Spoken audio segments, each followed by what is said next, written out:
Olá, caros alunos. Iniciemos mais uma aula de filosofia.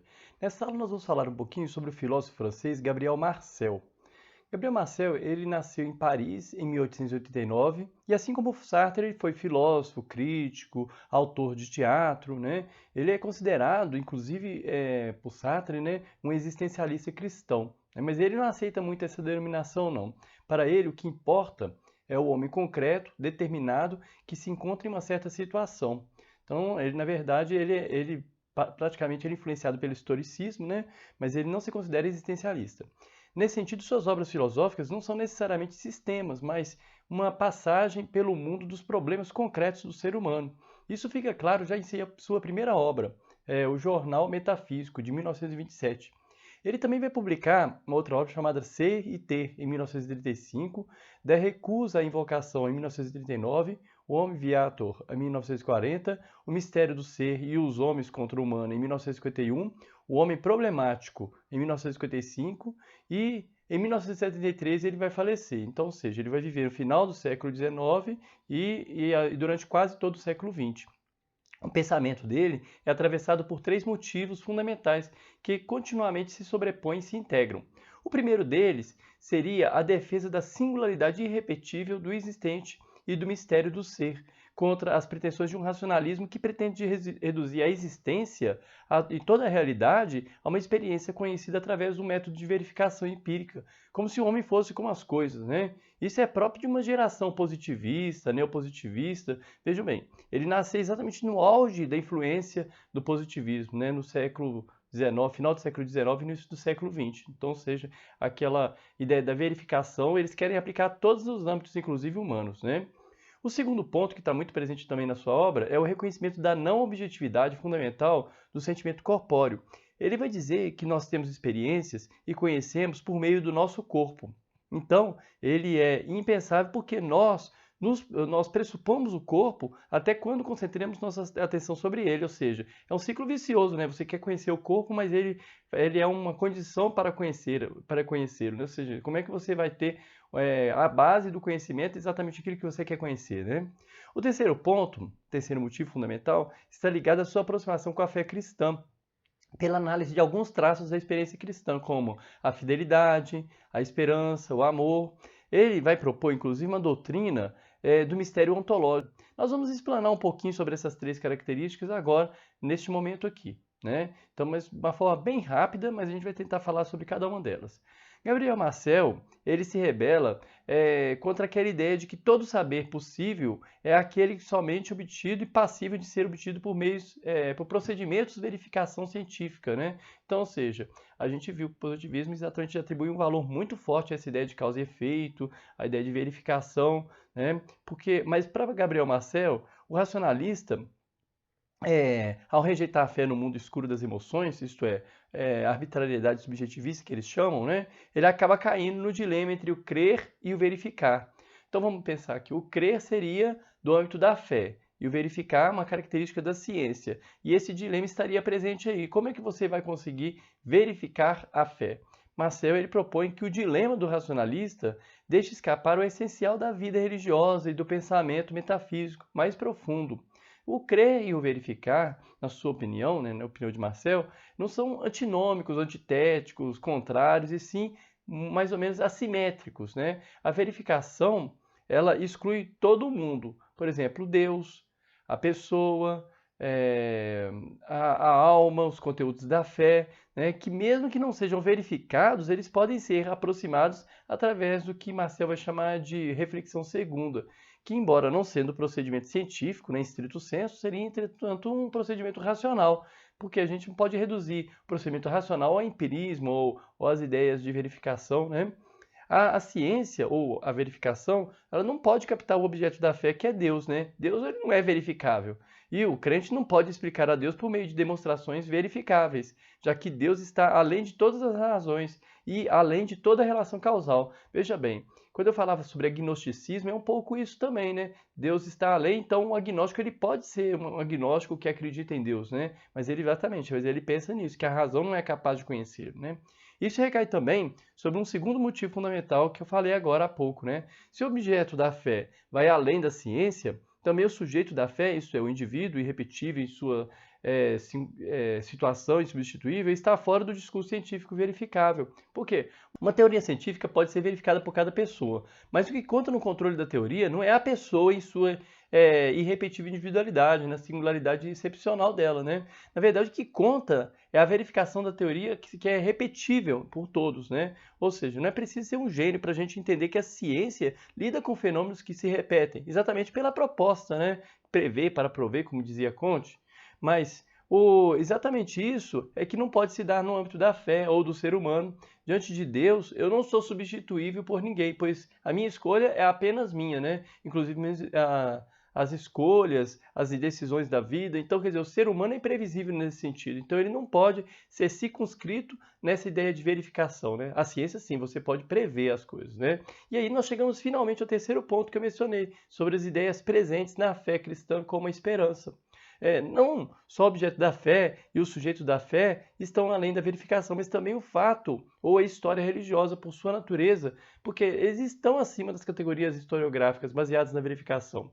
A história religiosa, isto é, o conteúdo do ato da fé, ele não pode ficar restrito a nexos causais, né? Então você não pode incorporar ou enjaular, né, a fé. O mundo visto com os olhos da fé é radicalmente diferente do mundo lido com a gramática da ciência, né? O mundo da ciência é o lugar de uma espécie de imensa e inflexível contabilidade, né? Mas o mundo da fé é o mundo radical, um mundo de uma contingência metafísica, né? Para o homem profundamente religioso, tudo é perpetualmente posto em questão. Nada é adquirido, e isso nada mais é do que um modo indireto de definir a esperança, não há saber sobre a providência. Quantas vezes a gente fala da providência divina como um mistério, por exemplo, quando acontece algo inusitado na vida, né? Veja bem, isso poderia inclusive ser contestado por um ateu. O ateu poderia dizer, mas isso aí não tem validade, porque você está indo para o âmbito da fé, mas é exatamente isso, porque ele está tirando o crédito dessa abordagem que se baseia na verificação, né? Ele retira do mundo das categorias da verificação a ideia da fé. Essa simetria entre verificar e crer também vai fazer ele entrar numa outra distinção interessante, que é a ideia de problema e metaproblema, né? Quando se problematiza o ser, né? A filosofia tradicional, ela preferiu tratar o problema do ser como se ele, apesar da sua importância, fosse da mesma natureza dos outros problemas. Mas assim fazendo, ela acabou ofuscando o caráter único e irredutível do problema do ser, até que algumas correntes filosóficas contemporâneas começaram a considerá-lo como um pseudo-problema, né? Como se fosse um falso problema, né? Mas para Gabriel Marcel, quando nós nos defrontamos com um problema, por exemplo, nas ciências físicas, na química, na biologia, o problema do ser se amplia com base nos próprios dados e se aprofunda no interior do próprio sujeito que o propõe. Por isso, para ele, o problema do ser não é necessariamente um problema, mas um metaproblema. Ou seja, não é um pseudo-problema, um falso problema, não, mas um problema que está além, um metaproblema, né? E segundo Marcel, a descoberta do metaproblema nos faz entender que, além do problema que nós compreendemos, há o mistério que nos compreende. Olha, o problema é algo que nós encontramos no nosso caminho, né? No meio do caminho tinha uma pedra. O problema está ali, né? Agora, o mistério, como o próprio nome já diz, não é algo que eu encontro no caminho, né? Não está inteiramente diante de mim, né? Assim, para ele, o discurso sobre Deus não pode ser objeto de argumentações lógicas capazes de, por exemplo, chegar à conclusão de uma demonstração da existência de Deus, né? Então, na Idade Média, a gente viu muito isso presente nessa tentativa de fundamentar a fé e, às vezes, querer provar a existência de Deus e assim por diante. Mas o que ele vai falar? Você tem que, na verdade, colocar uma questão como um metaproblema. Nós compreendemos que o mistério nos compreende, mas ele não pode ser entendido. O que nós podemos fazer é realizar a análise dos nossos modos de participação nele, ou seja, você participa do mistério, como é o caso das experiências cristãs, da fidelidade, da esperança, do amor. Então, na verdade, a ideia dele é essa. O ser humano, ele está diante de um problema? Beleza, então é ciência. Agora, quando ele está diante de um mistério, aí nós estamos na fé. Voltando à questão da busca do ser, né, Gabriel Marcel, ele também vai fazer uma distinção interessante entre o ser e o ter. Quando a gente fala assim, a gente até pensa numa ideia de capitalismo, mas não tem nada a ver com isso não, né? Segundo ele, essa distinção ela é necessária para que a pessoa redescubra a si mesma e se torne disponível para o domínio do ser. Porque, segundo a metafísica do ter, nós valemos pelo que nós temos, né? Não é mais ou menos isso? Não é pelo que nós somos. O mundo, os outros, eles são unicamente objetos de posse sempre mais vasta. Então não é só o bem material, né? Segundo Marcel, essa atitude vem da mentalidade objetivante do racionalismo científico e técnico, para o qual o próprio mundo tende a aparecer por vezes como simples campo de exploração e às vezes como um escravo adormecido. Já experiência atual, como essa busca, tem trazido, por exemplo, um vazio cada vez maior no ser humano, né? O ter, ele corresponde às coisas que estão externas ao indivíduo e que não dependem dele e onde a pessoa se coloca como proprietária delas, não é isso? Só que muitas vezes ela acaba se tornando escrava dessas coisas, né? Ao invés de ser dona das coisas, ela se torna escrava dessas coisas. Os que se apegam ao ter acabam deixando de lado o ser. Os objetos que possuem acabam absorvendo essas pessoas, né? Já o ser é aquele que tem primazia sobre o ter e que define suas relações com o ter. Olha, de novo, gente, não confundam. Aqui nós não estamos restringindo o ter às posses econômicas, riquezas, bens materiais, mas também nós estamos englobando aí a posse de outras coisas que, em tese, nos trariam felicidade. Por exemplo, honra, destaque, amor de uma outra pessoa, como se tudo isso fosse algo que a gente possuísse, né, e que a gente tivesse, que fosse nossa propriedade, né?